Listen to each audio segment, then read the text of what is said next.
Hey, what is up, everyone? Welcome to XtremeStreetz. Hope everybody is doing well. And today we are going to take a look at the 1/6 scale custom, well, I would say semi custom, John Rambo figure from the 2008 action film Rambo.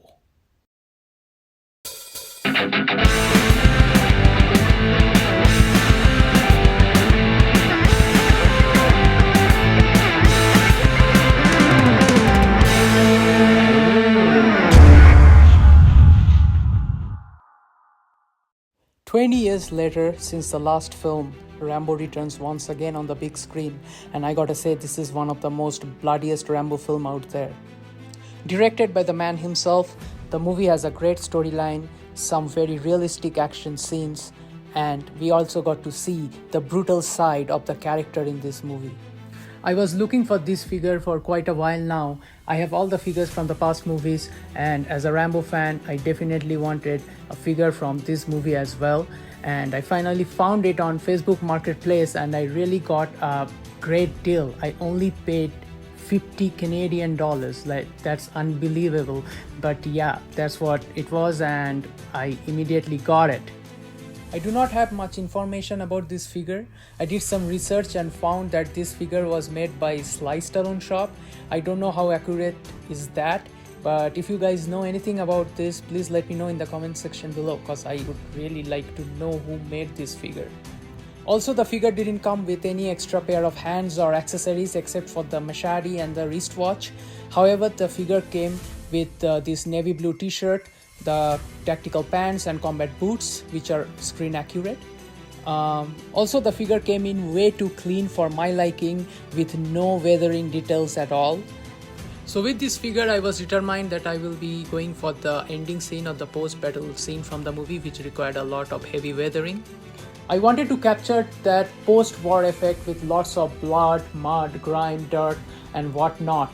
He has gone through hell, and I really want to put that in this figure. So yeah, I'm really happy with the end result, and this is by far the most heavily weathered figure I have in my collection. So without any further delay, let me give you guys a close-up 360 view, and then we are going to see and talk about all the details that I have put in this figure.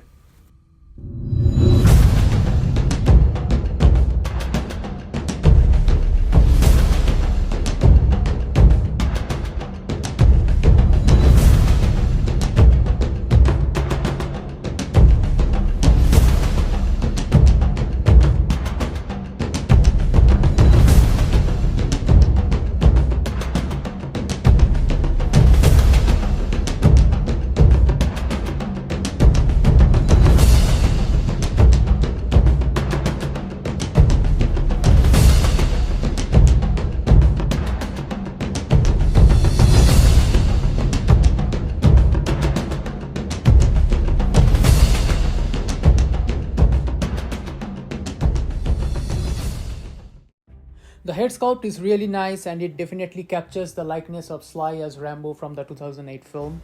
Sly was 62 back then while filming this movie, and the head sculpt nicely captures that old age look and those little wrinkles and all on his face, which is awesome, and he still looks mean and badass like it should be. The hair is nicely sculpted as well. The headband on his forehead is sculpted at the front, but on the back is all fabric. Now the way it drips at the back is a little too long than usual, so I'm not sure if it's screen accurate or not. I gotta rewatch the movie, I forgot. But yeah, the overall paint application on the head sculpt is really nicely done as well. I like how the head sculpt color blends nicely with the color of the body, which in most cases we don't get to see that on third-party releases, but not here. Also, speaking of the body, it looks like they have used the 1/6 scale gang hood body, which works great for old Sly Stallone figures. So yeah, I love the head sculpt. It's pretty much on point. I just added a little bit of dirt effects here and there, especially on the neck area and side of his face and all, as you can see, to make it more screen accurate. But overall, really happy with the head sculpt. Now, one more thing, that is the placement of the eyes, which can be an issue for some collectors. As you can tell, he is looking at a fixed direction on the left hand side only, which can limit the possibility options for sure. But apart from that, it's a pretty dope looking head sculpt. I added this nasty looking bullet wound on his left shoulder. So what I did over here is I cut off a small portion of his t-shirt to make space for the wound and filled the gap with thick layer of paints, which gives that bloody, gross looking wound which I was going for.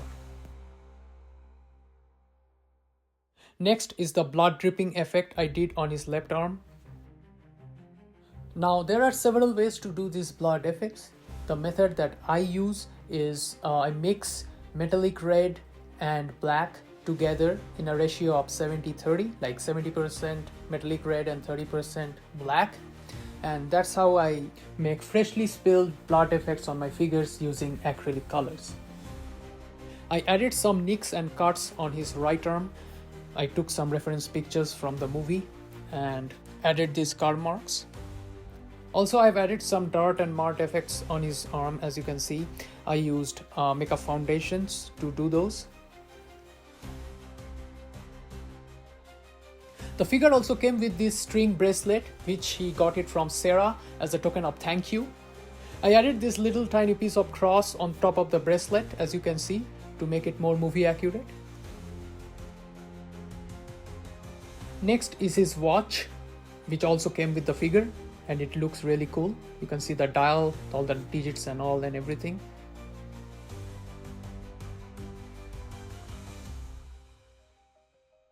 And of course, my favorite is machete. It is die cast and not plastic, which is absolutely awesome. I love die cast weapons on 1/6 scale figures. And I did some blood splattering effects on the machete. Looks nice. Here's some at the back as well. I wish all the Rambo figures we got from 30 Toys, if they came with die-cast knives as well, that would have been really cool. But it is what it is. At least this one is die-cast and I'm loving it. And those are some cool looking boots. Love the sculpted details. I did some heavy weathering, as you can see, especially at the bottom of the pants and the boots. A lot of different shades of browns and yellows and oranges has been used. It really brings out those muds and dirt effects which I was going for. And here's some at the back as well.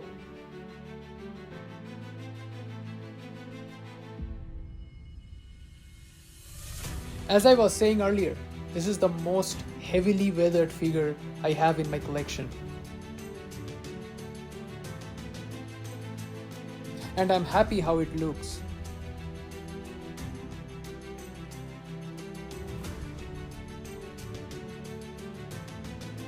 I added this little piece of foam tucked under his t-shirt to give that little belly fat effect which Sly had in this film.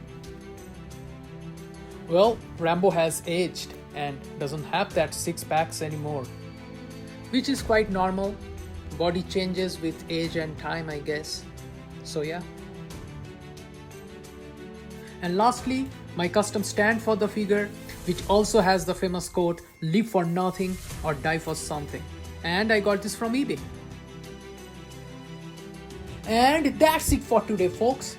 This was a fun project and I'm really happy how it turned out. That being said, if you enjoyed watching this video or found this video helpful, please hit the like button and do subscribe to my channel. And also follow me on Facebook and Instagram. And I will see you guys in the next one. Until then, keep rocking.